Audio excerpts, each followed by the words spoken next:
Good evening, everyone. We are continuing on our last segment in Ruth chapter 4, and then we will continue on with a little bit of reflection on this particular book. One of the interesting things that we would find is that as it continues from verse 11 and 12, you would notice that 11 and 12 were blessings by all the people who were at the gate and the elders. This is important because this is an indication of an acceptance of what Boaz is doing together with Ruth. And in so doing, they are blessing this couple similar to how Rachel and Leah built the house of Israel, how he may prosper and be famous in Bethlehem, and may his house be like the house of Perez, whom Tamar bore to Judah, because Perez would be the lineage that Judah's descendant will be built on. And I guess as we can see down the chapter, that it is so important that the lineage of Judah is the lineage that paves the way to the kings of Israel later on. And so this is an incredible blessing that was given by the people and the elders to Boaz and Ruth. Continuing on in verse 13, and so Boaz took Ruth. Now this word take really is to you can say acquire, just like in the previous verses. Boaz says, I will acquire Ruth, and it really gives us a connotation of marrying her.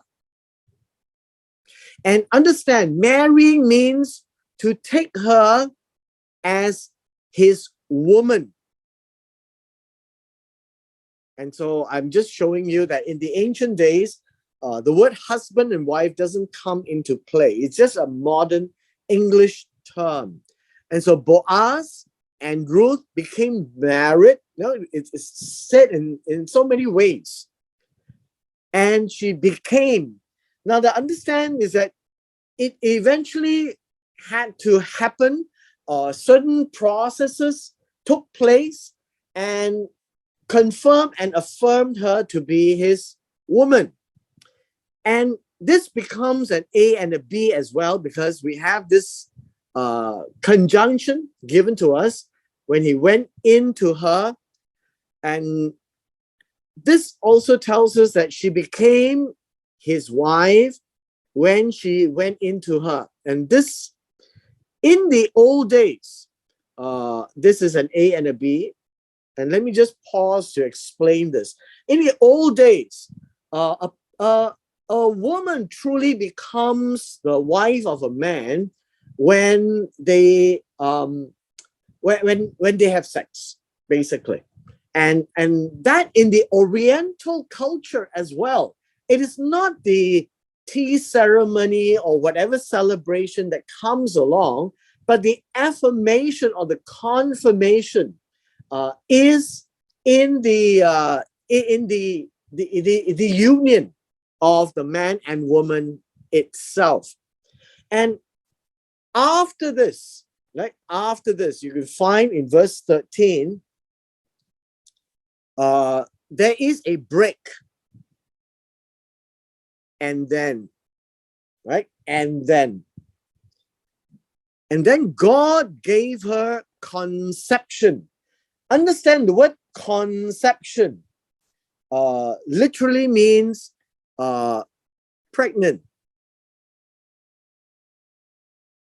And then she bore a son. And the word bore means to give birth, right? To give birth. Literally. And here again, you find another A and B. Now, obviously, conception is not birth, but in the whole context of conception and birth, it comes in a pair with the emphasis that she actually gave birth to a son. And so the idea is that there must be a conception, a pregnancy that leads to a birth. And so this really is another A and B. So you get pairs of statements as the way the Hebrew expresses itself. Verse 14. Again, this is, and then after the birth came about, the women said to Naomi. Now, this is the woman, the women in the city itself, the city of Bethlehem, who knows all these things that has happened at the gate in the earlier verses that we saw. So you need to put ourselves in the context of how things are said. And they said, "Blessed be the Lord." Now, the Lord here is Jehovah. "Blessed be the Lord, who has not left you this day without a close relative, and may his name be famous in Israel." We've been reading this concept in the last few chapters. And so the first thing here is to bless God. To bless God means to say good things, to honor God. So they have this concept that when good things have happened, they are all celebratory and they are all very excited that this is happening. And they give blessings to God or glory to God in our modern day convention. And they are giving blessings to God because it says, God has not, it says, has not left you. Have not left you literally means have not put an end. This is a very key term. Has not put an end. Left you means the entire history of Elimelech would have come to an end, basically, without any sons to carry on. In fact, without any children to carry on the lineage. And so this is a blessing because sons are a heritage of God. Now, we have seen that in Psalms chapter 127, verse 3. And so this is a blessing. They are celebrating that God have not put you to an end, has not caused a cease this day without a close relative. Now remember, the word close relative is a redeemer kin. You know, our modern word, next of kin, someone who is very close and who is able to do the redeemer work.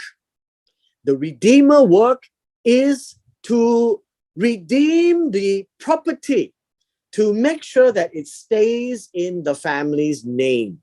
And hereby would be in commemoration that we have read, Mahlon's name. And they are very happy that something like this has happened. I guess in a modern day, people would be wondering why. But in that day, he is most honorable. And we know that this is most honorable because of the blessings that the people and the elders and now the women are embellishing on Boaz and Naomi and Ruth. And so it says here, may his name be famous in Israel. The word be famous means cause to be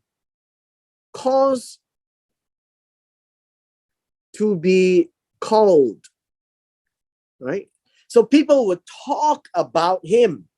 talk about the character of Boaz, mention his name in various situations.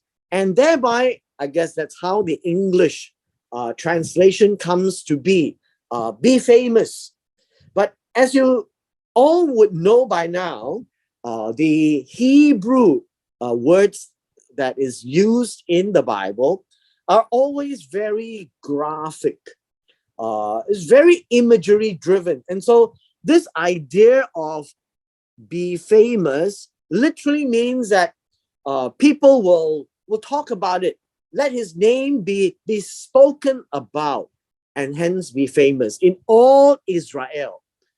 And hence we today are reading about him. And truly the book of Ruth is very much the book of Boaz as well, as much as Naomi and Ruth. And so Boaz is really one of the key personalities in this book. Verse 15, and may he be to you a restorer of life and a nourisher of your old age. Now, these are all very interesting words. It says, may he be. Who is he?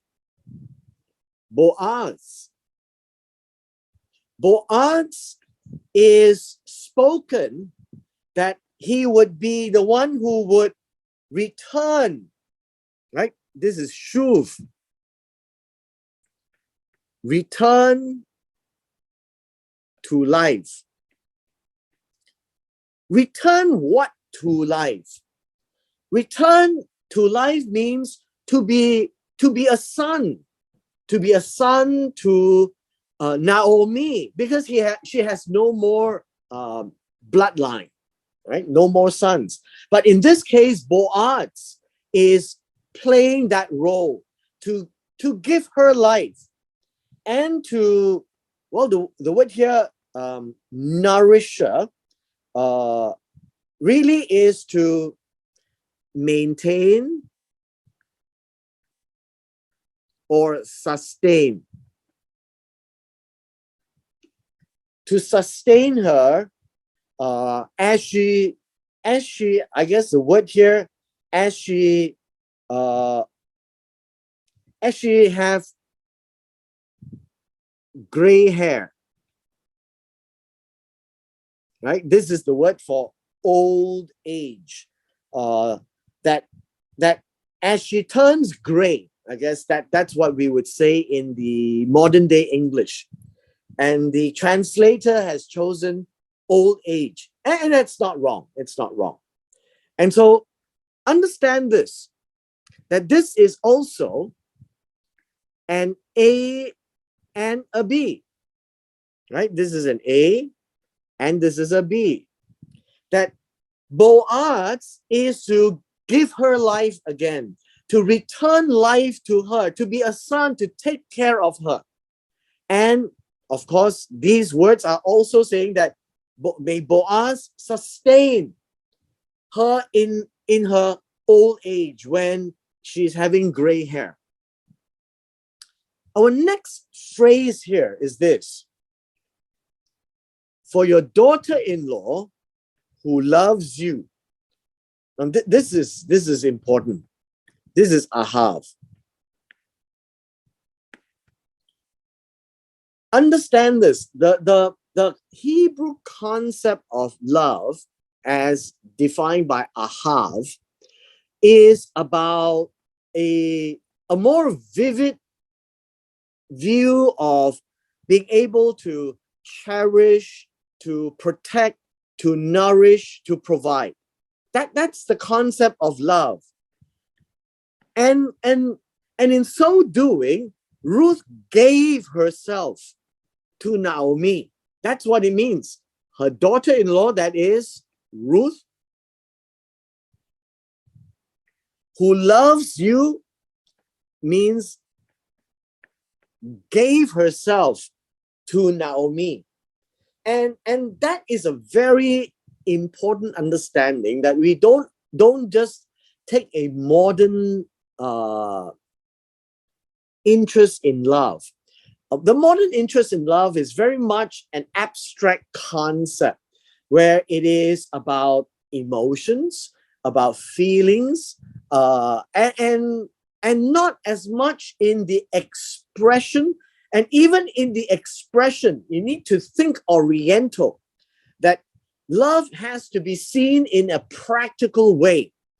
And as Ruth loves Naomi, she gave her entire person to Naomi to cling to her, to join Israel, to join her people, to come under the law of God, and all of that, and to take care of Naomi and to obey Naomi. Now that's love.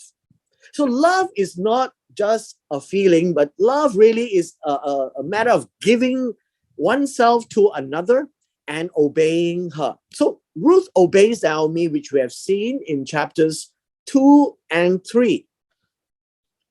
And the women is now saying, Ruth is better to you than 7 sons, right? Than 7 sons.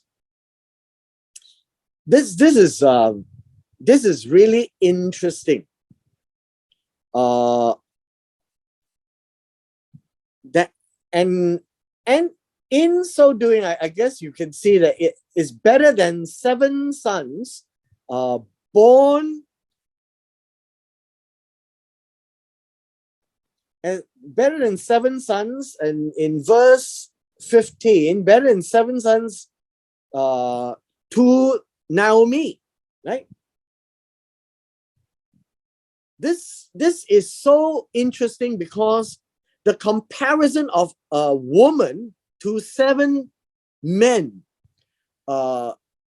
in the Hebrew as well as Oriental context is speaking so highly of Ruth, then we can actually appreciate women are usually the ones who stay at home, who are in the background, who does things behind the scenes. But the women of the day lifts up Ruth to a point where she is better than 7 sons.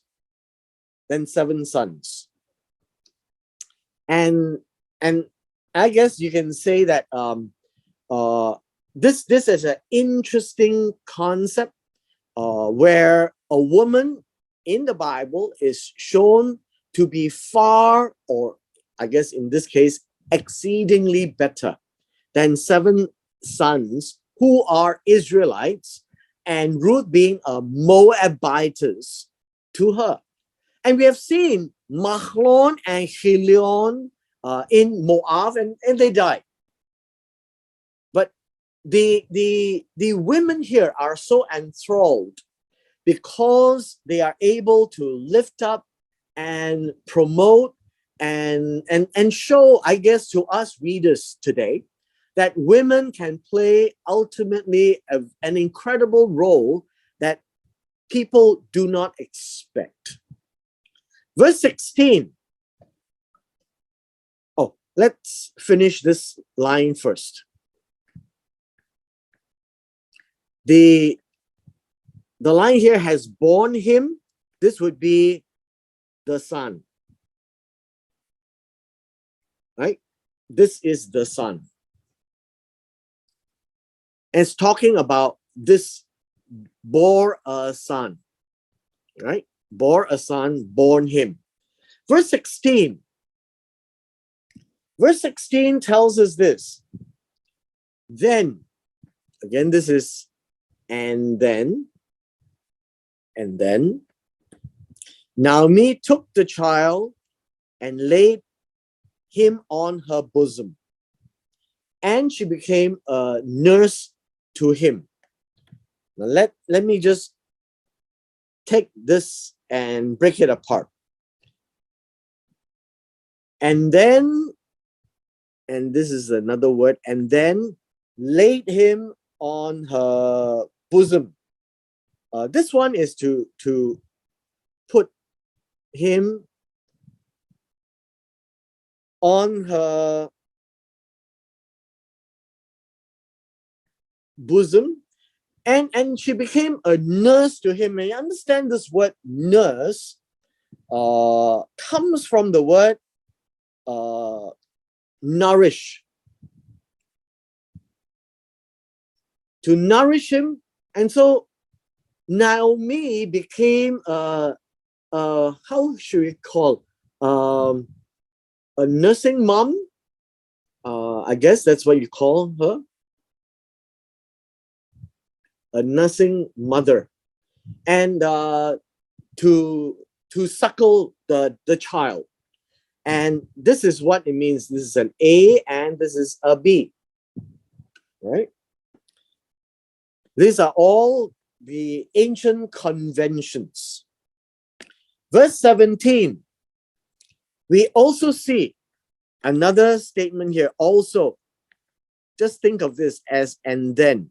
After all this happened, the neighbor women gave him a name. Gave him a name. And it's quite interesting because these are the neighbors. And these are the female neighbors. Gave the child Shem a name. And says, there is a son born to Naomi. And they call his name Oved. Oved. And this is pronounced as Oved. Oved comes from the word avad, which is to serve, to do work, or is working for her. That she now has a son again. That is what it means, right? They called his name Oved. That this son has started to work for Naomi, that she has someone to take care of her.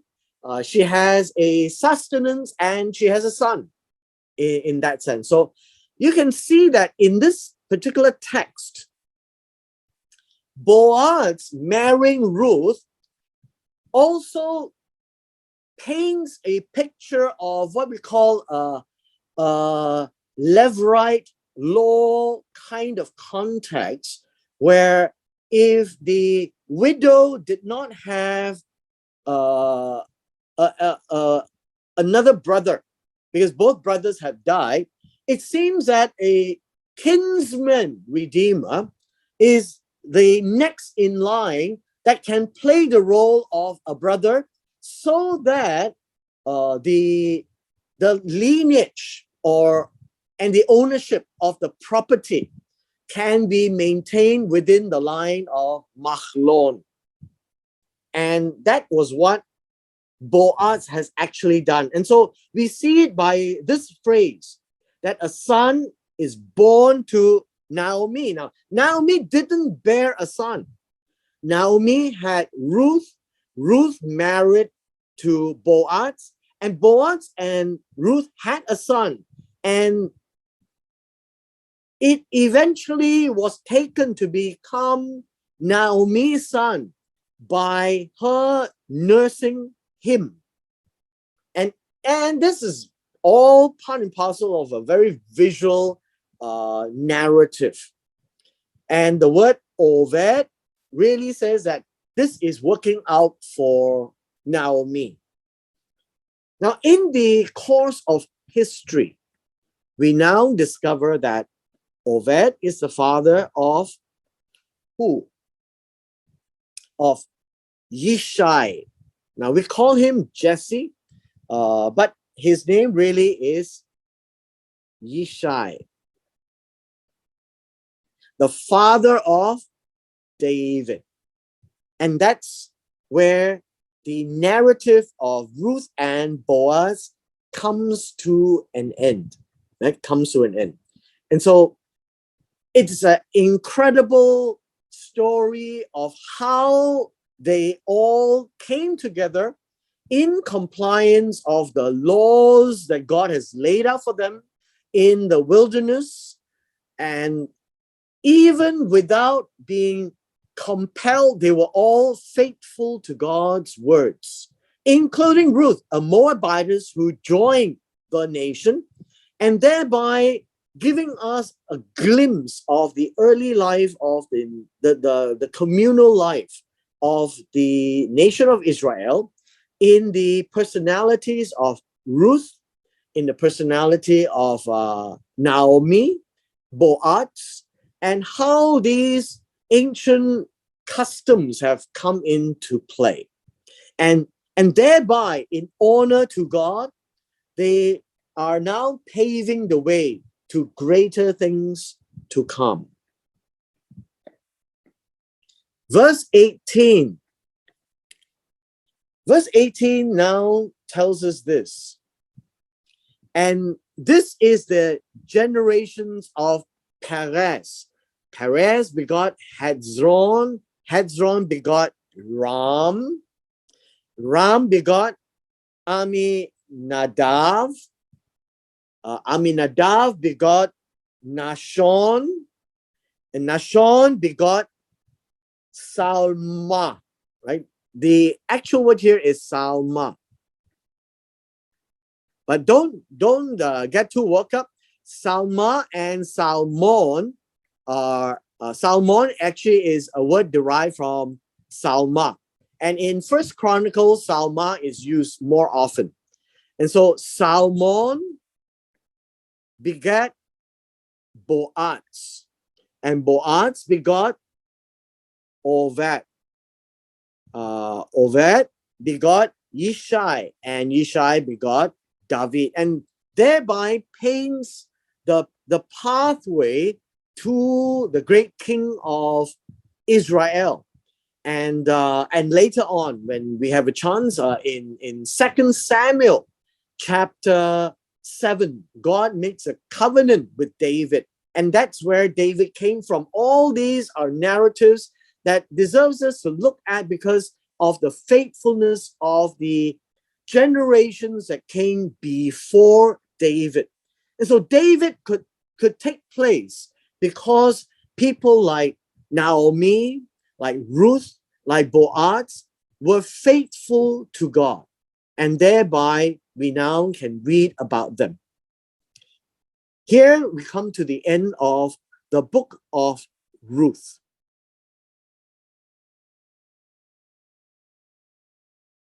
Let us take a few moments to reflect on the book of Ruth. The book of Ruth is very different because it is not like, it's not like a prophet book, right? It's not like a prophet book. So let's take a look at chapter 1 again. As we come to a time of reflecting, one of the differences in the book of Ruth compared to, say, the book of the prophet books of any one of them is that you do not find a prophet coming out or a person coming out and says they have heard from God. This is what God is saying. This is the davar of God. The God appeared to him in some vision, and the phrase thus says the Lord, that Jehovah says this. You don't find that in this particular book. Instead, we find a more historical narrative. And the historical narrative itself paints the underlying, the underlying rhythm of the life in that period of time. And this period of time is called the time of Judges. And in our introduction, we have seen that this is at the tail end of the period of Judges before 1 Samuel came about and before Saul became king. And in so doing, we read of the escapade of Elimelech, the wife, who is Naomi, the two sons, Mahlon and Kilion. And they are Ephrathites of Bethlehem in Judah. And so this is actually a narrative of the Jews. So technically speaking, the descendants of Judah are Jews. And so we could use this term when we talk about the people in the book of Ruth. But in a broader way, we tend to use this term Jew a bit more loosely, but the Bible really looks at the southern kingdom, which is the house of Judah or the kingdom of Judah, and the citizens there are also called Jews, even though they may be of a Benjamin descent, because they are part and parcel of the citizenship of the southern kingdom. Hence, at this point in time, in the early days where before they had a kingdom, so to speak, this would be rightfully the descendants of Judah called Jews. Now, we don't use this term in the Bible until much later down the road. But technically speaking, that's who they are. And because of that, this paves the way to David, which we have seen in chapter 4. One of the things that really struck me when we read about this is about Ruth herself. In the fact that Ruth herself decided to join Naomi, and we saw how significant that may be, because she has been told to go back to your mother's house. It sounds very much like Judah telling Tamar in Genesis chapter 38, go back to your father's house. And in so doing, it's like, just go back and start life again. But in so doing, we find that Ruth says that she would not leave her. And it's interesting, Ruth clung to her. Ruth cleaved to her. Now, this is a very important gesture. The gesture is really saying that Ruth is not about to give up on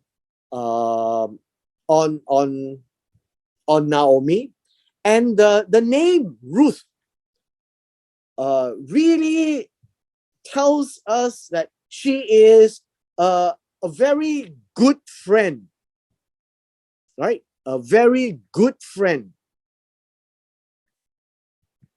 and that's her name. A very good companion, and it's derived from the Hebrew name of a neighbor, right? That's the name that Ruth's name is derived from, Ruth, and it comes from the shepherd concept. The Lord's my shepherd, that will look after and tend the sheep. And so Ruth's name comes from that background, that she is one who is destined to take care of Naomi. And we read how the name became more meaningful as the chapter, as the book develops all the way to chapter 4. The significance is also this word, to cling. She, being a Moabitess from Moab, had learned much about the life that Naomi had displayed. And so she had great respect for Naomi, and she is of that, I guess, personality or character to want to be with Naomi till the end, because of whatever has transpired in Moab. These words ring very impactful. It says, wherever you go, I will go. Wherever you stay the night, I will stay the night. Your people shall be my people, Israel. Your God, my God. And God says, I am the only God. And where you are going to die, I will die with you under the same laws. And where you can be buried, and I will be buried there too. And so may God do so to me and other things. And whatever the law of God is imposed upon the women of Israel, so be it to her, until death parts you and me. And that's an incredible definition of cleaving or clinging. That is a concept which we seldom talk about. In the modern day, there is a lot of concept about the individual. And in so doing, we find that the book of Ruth talks about when one loves another, there is the giving up of oneself to another.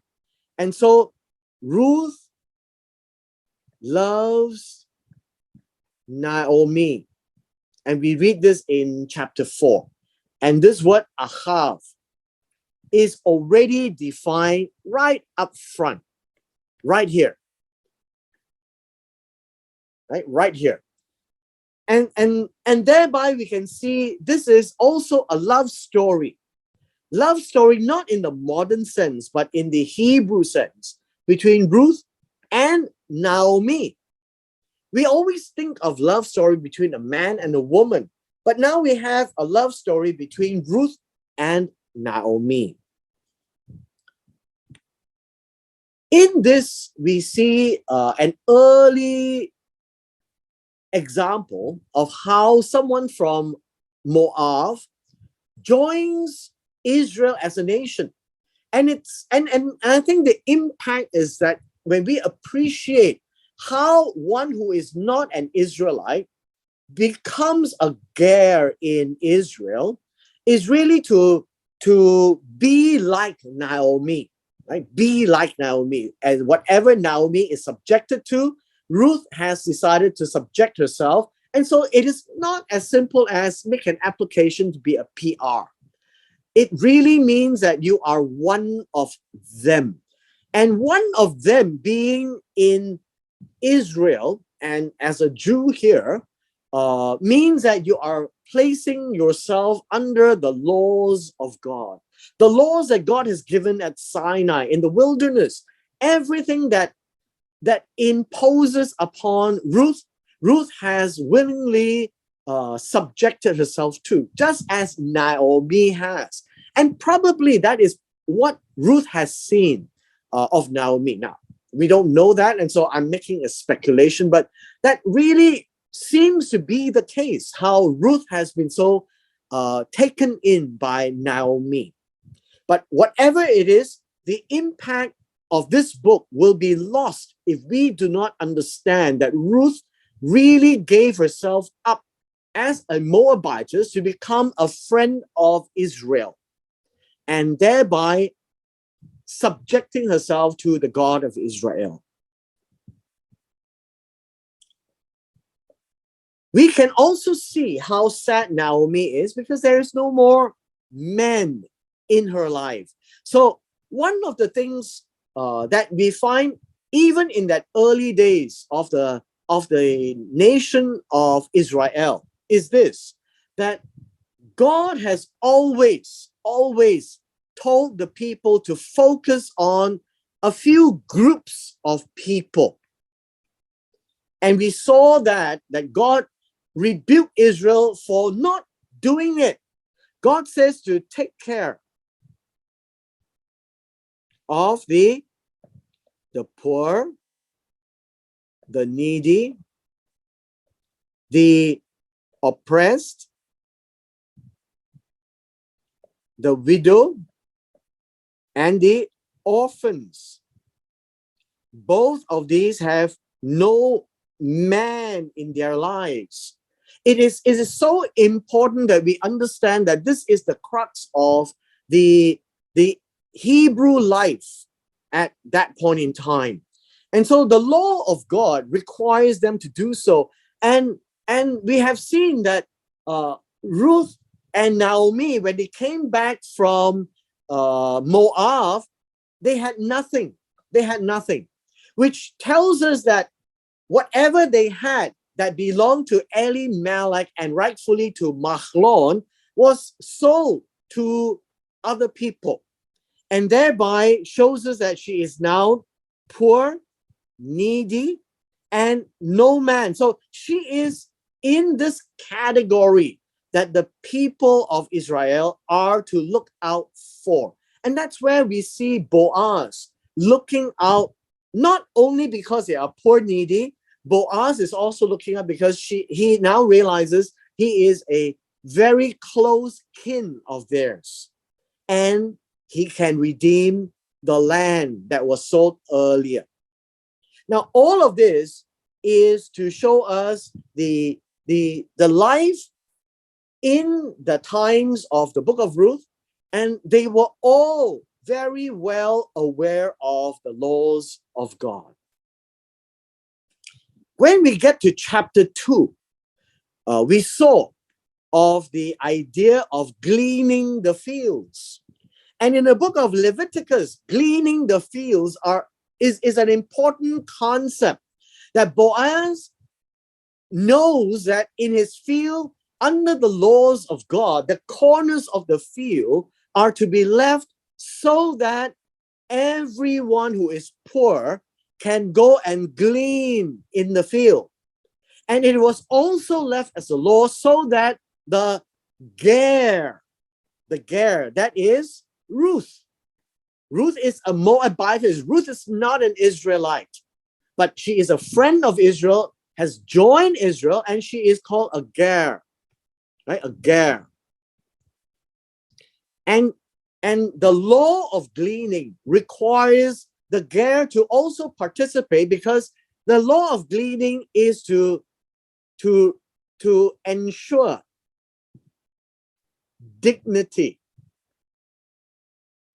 to the poor and the friends of Israel, the ones who have joined them, because they don't own land, right? They have to work somehow. And so gleaning is considered a kind of work that they are picking up for themselves, and they are doing their own harvest. And God allows that corners of the field to be gleaned by these people. And even if it's dropped on the ground, that's part of gleaning as well. And thereby we see another stark remembrance of the law of God in compliance, in action. What I'm trying to allude to is that while we don't have "thus says the Lord," we definitely have what God has told Israel to do. The people are practicing it in their daily lives. They don't need to turn open the Torah and do it. They just somehow know it as part of their lives. And so the law of gleaning is seen in chapter 2.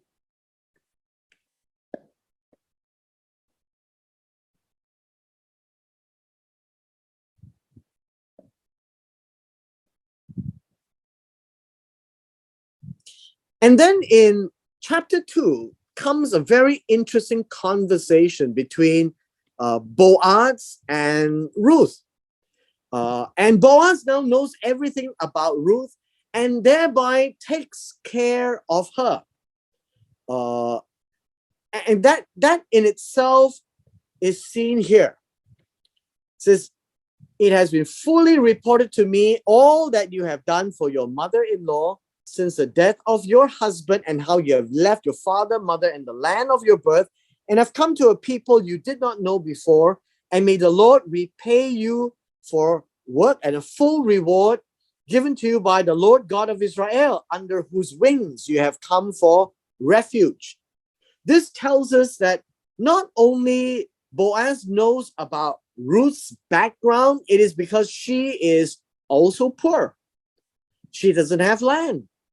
She has done a lot to take care of Naomi, and how she has been faithful to Naomi and joined the nation of Israel and subjected herself to all the laws of the land and the laws of God. And this is a blessing that he has pronounced, that God will restore to her everything that she has done. This also tells us that Boaz is a very Torah-abiding person. He is older by calling her daughter, and he knows his place in the society. Moreover, he is one of the leaders. He is one of the progenitor of David, coming from the line of Judah, and later we'll see. And so Boaz knows his place, and he has a good understanding of what he needs to do with the foreigner, Ruth. And Boaz, has given grace to her. And Ruth has found grace in his eyes. Thereby, Boaz is also in compliance with the law of God to take care of the poor, the needy, the widow, right?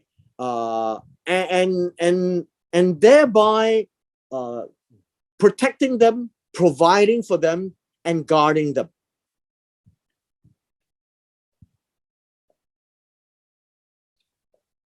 When we come to chapter 3 is quite interesting, because chapter 3 is now having Naomi telling Ruth exactly what to do. And Ruth says, all you say to me, I will do.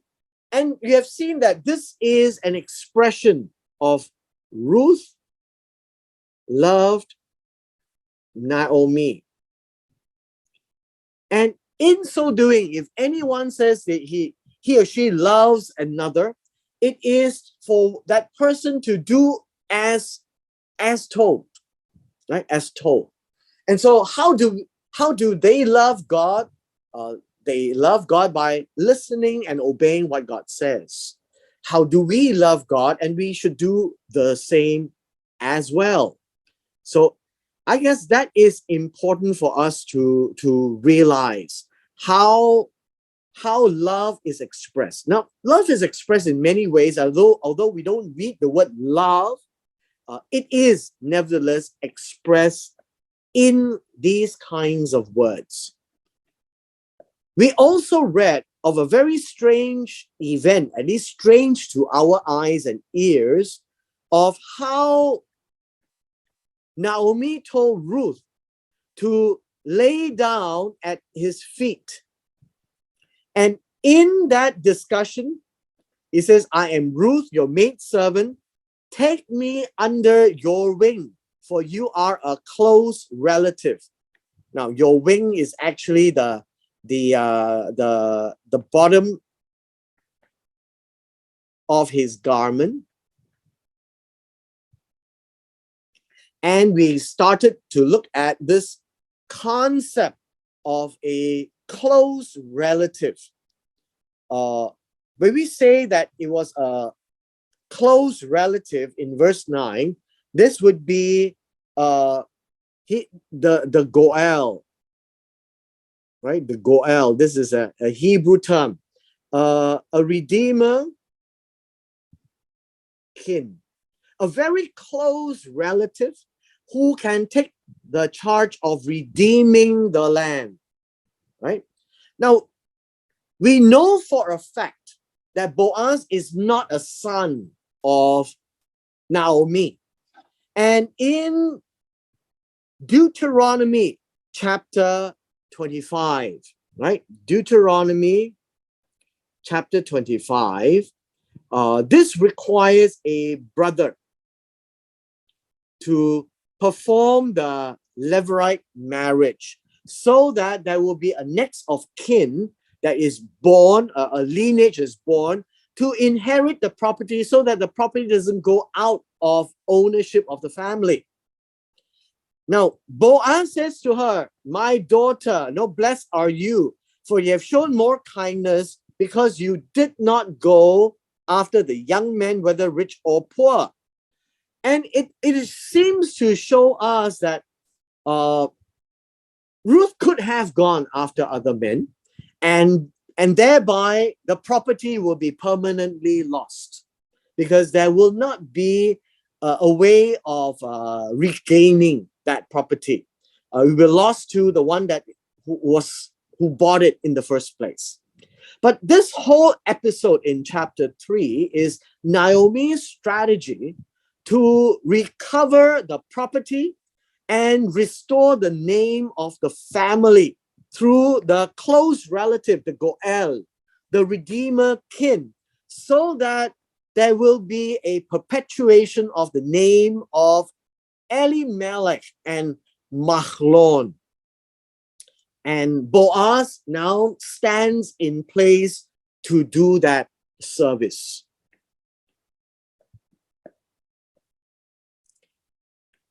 Now understand this, that Boaz knows that he is a close relative, although there was somebody who is older than him. And we read in chapter 4 of all of the things that were said about Boaz and the so-and-so, a no-name relative, that he has decided that, number one, that he would buy it back, right? Naomi has land that she wants to sell, and so she has sold that, and the land was sold already. And so buy it back in the presence of the inhabitants of the people, so that this is a concept of redeeming. It is to buy it back for Naomi,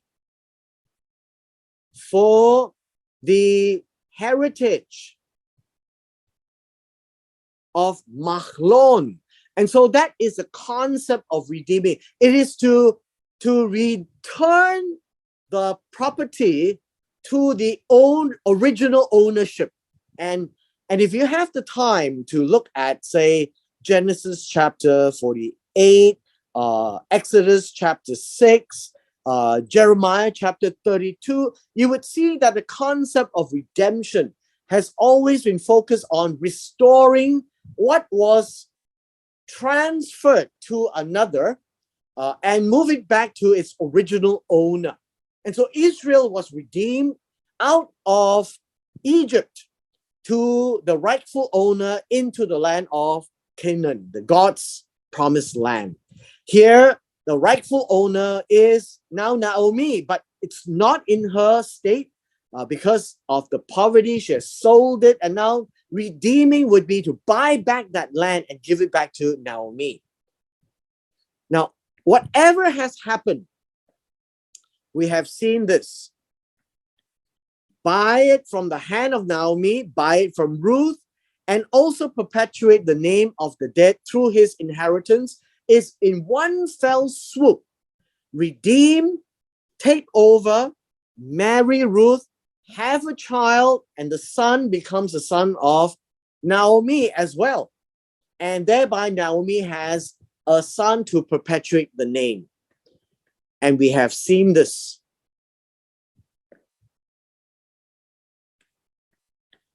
That there is a son born to Naomi. And they called him Obed. And the whole aspect is the Redeemer kinsman had done many things which we fail to catch in the English. But I trust that we have seen that they are very obedient to God and they know God. Blessed be to God. And this paves the way to David. So let me just say this in closing. Naomi teaches Ruth.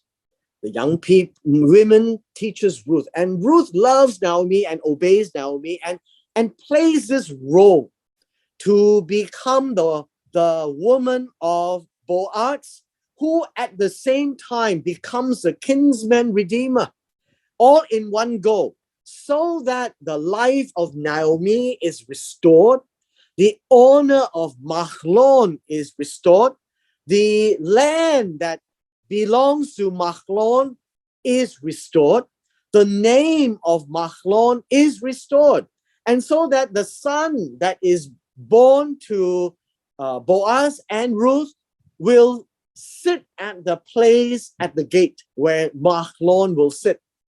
But interestingly, both Mahlon and Boaz, they are both leaders, and so happen that the son will be recognized as the son of Naomi, just as Perez here is recognized as the son of Judah.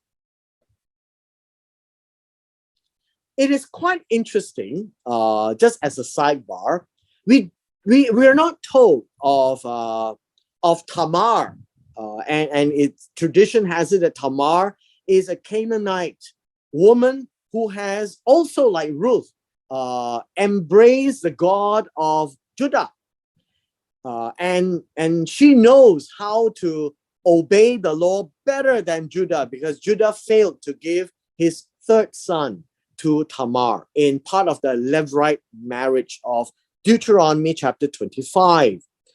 And hence, God blessed Judah through Perez, and this is with Tamar. And now we have Oved, it is Boaz and Ruth. And hence this becomes a springboard to David, of which the focus will be for the rest of the Bible. It would not have been possible if Boaz didn't know his Torah, that Naomi didn't know her Torah, and the people didn't know the Torah. And so we can see the whole community, we're not using the term religious in that sense, but we would see that they are all God-fearing, and they honored God and blessed God in whenever the law of God is complied to. And I trust that we could gain this from, that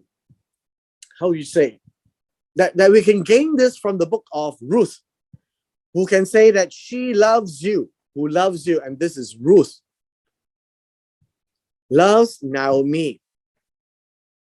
And this is truly a love story of sorts, where love is a Hebrew love of giving oneself to another and obeying whatever the mother-in-law says, and thereby complying to the laws of God. And in so doing is now recorded for us. We remember Boaz, we remember Ruth, we remember Naomi as we go through the history to David. And may God bless the reading of his words.